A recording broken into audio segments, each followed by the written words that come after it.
welcome back. Today we are going to do a sheet mulching strategy comprehensive guide. It's going to be fun.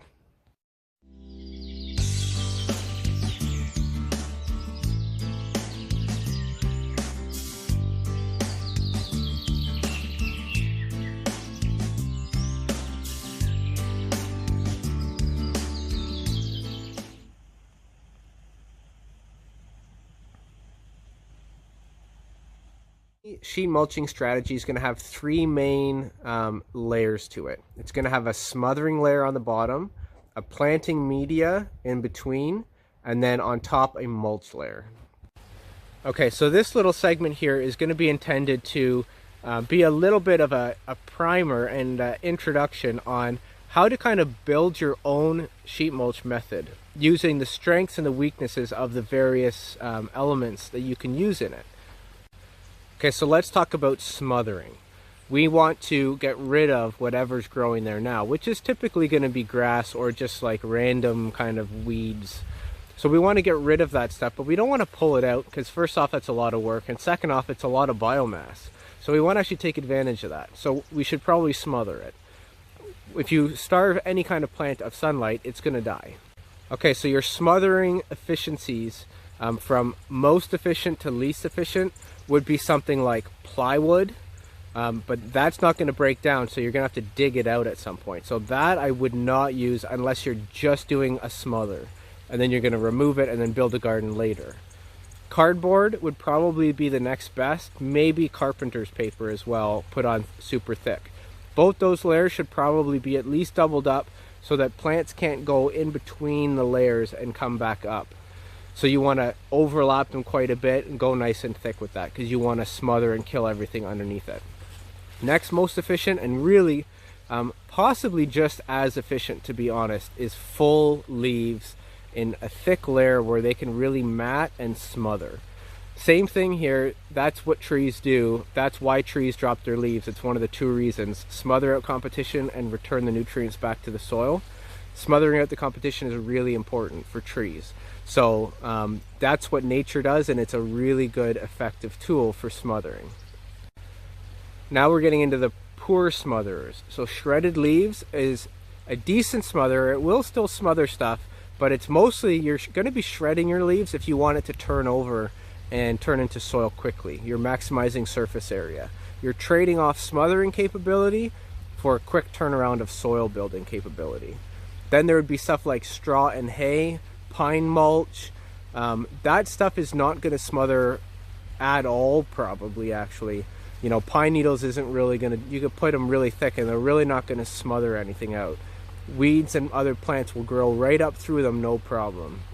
So if you're thinking about smothering stuff, ideally you're going with carpenter's paper, newspaper, cardboard, leaves, something like that that's going to mat out, block sunlight from the plants completely and kill them. And then the organisms in the soil can then eat those roots as they die. Do you want to plant in it right away? If you want to plant in this right away, then you should be adding some kind of finished compost, finished native soil compost mix into the planting area of the plants. So somewhere that should be included. Typically it's going to be above the smothering layer, so above whatever it is, newspapers, full leaves, cardboard.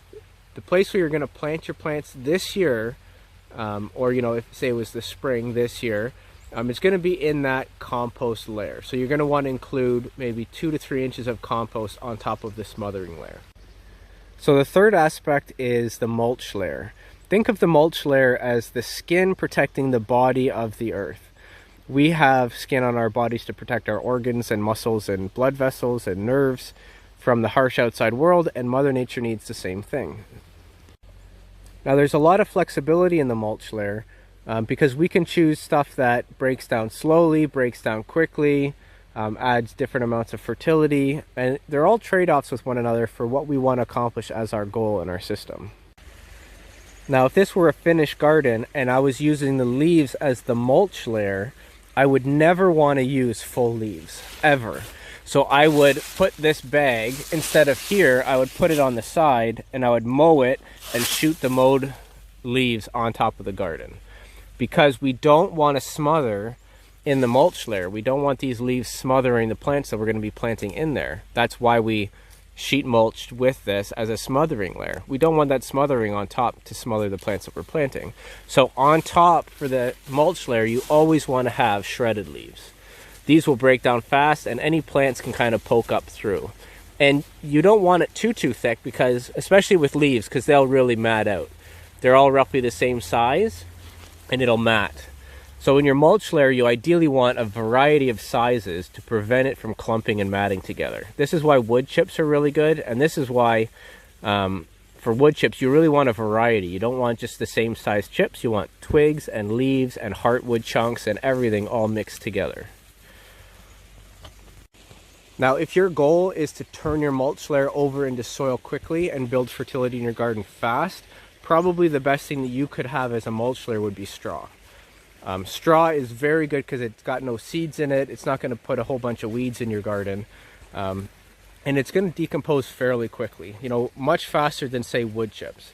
And it's also got a lower carbon content. So if you're doing leafy, flimsy greens in that area, then it's going to have a bit more of a bacterial dominated soil than, say, wood chips would.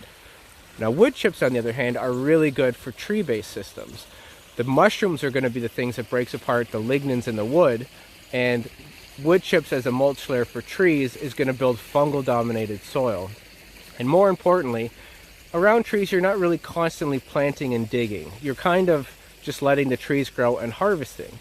So you don't really want a mulch layer that needs constant work. You really are doing tree-based systems because you want something that's kind of a one and done thing. You prune once in a while, you harvest once in a while, but you're not out there every day babying a tree-based system. So wood chips are really good for a tree-based mulch. It's a ton of carbon in the wood chips. It breaks down slowly, and it's going to really provide that skin layer for a long time so that you can focus on other things like your annual garden, like digging ponds, like expanding your food forest. So for tree-based systems, I'm a big fan of wood chips. For garden-based systems, I'm a big fan of, say, straw. Charles Dowding, for example, uses compost as his mulch layer because he's basically just layering on top, and the compost will kind of break down slowly and finish its composting, and then next season he's going to add more on top. And the mulch layer compost will then become the planting layer compost. Okay, so now maybe I'll do a quick little design for you of different sheet mulching strategies that you would use for different situations. So first, let's talk about, you have a garden, you just moved into a house, you found that there's a garden there and it's covered in weeds, and you want to turn that into a productive garden again. What sheet mulching method should you use? And feel free to pause the video right now and think about the things that I've just said and design your own sheet mulching method, and then compare it to what I'm going to suggest. Okay, so congratulations to those who actually did that and designed their own sheet mulching method. And if it matches mine, then you're right. And if it doesn't, you're wrong. Obviously, I'm joking. There's really no right and wrong here. It's all going to work. Okay, for the garden, because I'm going to assume that we've just got a couple weeds, and really weeds are soil builders, and we don't really need to smother stuff. It's mostly a garden already. It's just been left a little wild. We're going to do a thin smothering layer. So we're going to do either a thin layer of fully sized non-shredded leaves, or we're going to do maybe 2 or 3 pieces of newspaper. We're not going to probably go with cardboard because we really want to plant in it right away. If we want to do cardboard, that's fine, but we're going to probably be actually poking holes in the cardboard and then planting through the cardboard into the underlying soil. Now, because we're also going to be planting in this right away, we need some kind of planting mix addition. You don't need it, but I would suggest it. So I would go with basically a 1/3 finished compost, 1/3 aged manure, and 1/3 native soil, or mix it in with the existing garden soil. Do a kind of a mix there, rough 1/3, 1/3, 1/3. We want an annual garden, which is going to mean kind of leafy plants. So we want bacterial compost, we want bacterial manure, and that's what we're going to be planting in. Now for the mulch layer, because we're going to be digging in this garden, replanting constantly every single year, I think wood chips are actually not super ideal here. They're good, and there's nothing wrong with using wood chips in an annual garden bed, but I think ideally, if I had the option between anything available, I would probably go with straw. I would go with a straw mulch because it'll break down fast, it'll add fertility to your system. Sorry about that sun. Whew. It'll add fertility to your system and break down quick, turn into soil, and it'll keep the area relatively bacterial heavy compared to, say, like a hardcore wood chip will do. Now, wood chip's still going to be amazing. It's going to be better for blocking weeds. It's going to be better for moisture retention, and it's going to be better for kind of a semi hands-off annual garden, like say you're going to do zucchinis or something, compared to if you're doing like something that's high turnaround like turnips and lettuce and radishes and stuff like that. Okay, scenario number 2. Again, pause the video and try to come up with your own sheet mulching method using the tactics and strategies that I've talked about. So now we're going to move into a wooded forest lot that we just purchased, a property. It's got wooded forest. We're going to clear cut the south side of the forest a little bit to release light, and we're going to expand from that forest edge outwards, and we're going to make a new food forest. So we're planting trees, bushes onto basically established forest soil. So what's your sheet mulching method? And again, pause the video, see if you can come up with the correct answer, and if not, you're wrong. You should feel bad about yourself. Have you been paying attention in class? Wake up! What are you gonna do? What's your sheet mulching method? Okay, this is a bit of a trick question because I'm gonna probably say you may not even need the sheet mulch. Now, what I would do actually first in this situation is ideally spend a season and identify every single plant that's in that understory layer. Learn about them. What are their uses? Are they useful for your system? Because why are you sheet mulching and strangling stuff that you don't even know? So learn what's there existing right now and decide then if you're even going to sheet mulch. Okay, so you found some poison ivy or you found some nasty stuff that you want to actually get rid of and smother. So in this case, our smothering layer is going to be very thick. We're going to probably go with either a foot of full non-shredded leaves and probably leave them there for like a full year, or we're going to actually do plywood like this. We're going to do plywood and smother out that poison ivy or whatever is there that you want to get rid of, or we're going to go like 2 or 3 layers thick of cardboard. That's going to be our smothering layer. Now, if there wasn't something super nasty there, but you kind of really want to do your own stuff, that's fine too. Don't let anyone judge you. You go out there, have fun, and get planting. But our smothering layer, we probably don't need it very thick then. So we're actually going to go with probably just a little thin layer of leaves, maybe a sheet of cardboard, and maybe a couple thin layers of newspaper. Something that'll break down quick. We'll get rid of the stuff that's there right now, but it's not super pernicious that we really got to smother the crap out of it, or else it's going to take over and really ruin our garden for the next 5-10 years. Okay, so now the planting layer. Are you planting it right away? If not, you may not actually need anything. You might just allow the plants there to smother, the smothering layer to smother the plants, and then plant right into the native soil. So you might be able to skip that planting layer if you're not going to plant in it right away. So say you bought this place, you are carrying 2 properties and you're going to move here maybe in 2-3 years. Don't go adding a bunch of compost and spending a bunch of money to put in a compost layer if you're not going to plant in it right away. Now, if you are going to plant in it right away and you want to get this going like now, then I would suggest some kind of fungal-based compost. So a nice mushroom-based compost and go a couple inches thick. And that's going to be your growing media this year. Now, because you're planting trees, you're going to have to actually dig holes. So you're going to kind of dig the hole, you're going to sheet mulch, you're going to dig the hole, plant the tree, and then kind of sheet mulch around the tree. And for this reason also, it's not good to go with a super thick strangling layer because you're going to actually smother the tree roots out. So you want something that'll break down pretty quick. So, you know, cardboard is not bad. It'd be about a 3 months breakdown. Newspaper could be really good, and leaves are probably going to be very good. Okay, and now because we're doing a tree-based system, we want a fungal-dominated mulch layer, and we're probably not going to be coming back to this constantly all the time. it's wood chips. It's wood chips on top, and it's probably anywhere from 6 to 8 to even up to a foot thick. It'll compress down to maybe half of that thickness, whatever you choose, over the first year. So go nice and thick, and then make sure you water it, especially when those trees get established. Okay, scenario number 3. You just bought a suburban property and you have a front lawn or backyard that looks kind of like what's behind me. What's your sheet mulching strategy? You want to put in a food forest. So feel free to pause the video and come up with your own sheet mulching strategy. Okay, for this one, because we're going from bacterial dominated grassland soils and we want to transition into fungal dominated soils, we're really going to have to kill this grass. So we want a good smothering strategy.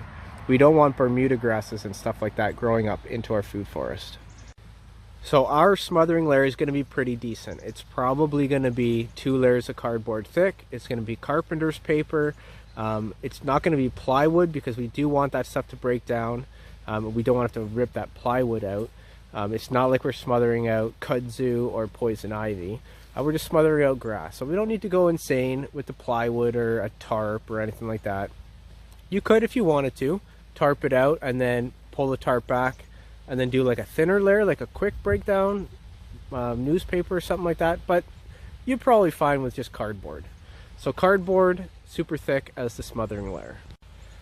Now, I personally like to put compost or manure underneath the cardboard so that it really kind of connects the cardboard to soil. It's that buffering layer that kind of glues everything together.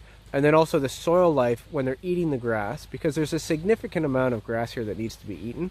They have lots of food, they have lots of water retention capability in that compost layer, because the cardboard's going to kind of act as a water barrier for a little while at least. Okay, and on top of the smothering layer, do you need some kind of thing to plant into right now? Are you going to plant in right now or not? So that's going to determine whether or not you have a compost manure type layer. If you have manure for more, if you're going to do greens. If you want to do woody based things, look for some kind of mushroom based compost ideally, so you get a fungal based compost. Now, because we're planting tree-based systems in here, we do really want a fungal-based mulch layer. So we want wood chips, or if we want to build that soil really quick and it's fall when you're building this and leaf bags are available, look for shredded leaves, because they'll break down really quick and they will turn into nice fungal-dominated soil faster than the wood chips will. And then if you want on top of those shredded leaves, throw a little bit of wood chips on top of that.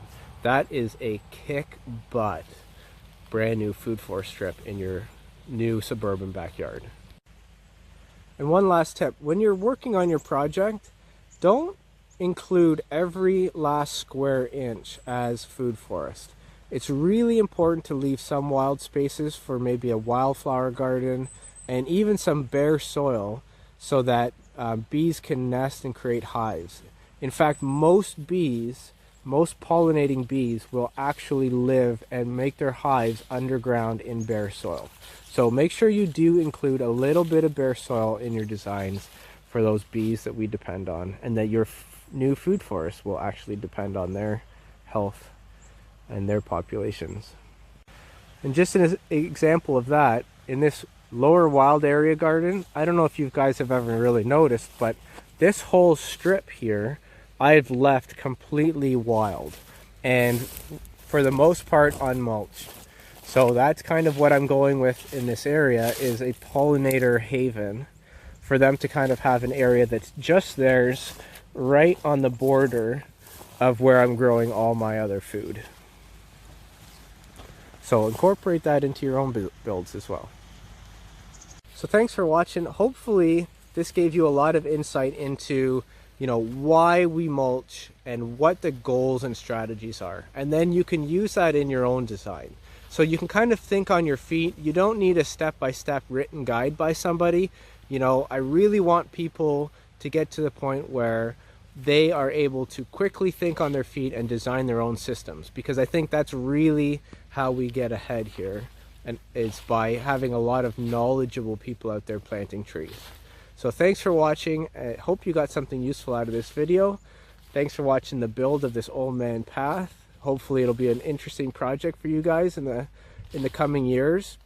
For people who are just starting food forest because you've maybe watched my channel and other people's channels and you wanted to do this on your own land, this lower area garden will be fun for you because we're starting at the same time. So you can kind of compare notes with me, share our experiences together in this lower area, and I'm sure I'm going to learn stuff from this area that I couldn't have possibly learned in my other areas, like up at top, simply because it's a slightly different microclimate. I might get some important lessons taught to me. I just need to have my eyes open, and I need to be receptive to the feedback that my system's giving me. So thanks for watching. I'll see you on the next one. I appreciate you guys for watching all my videos and commenting. Take it easy and be safe out there.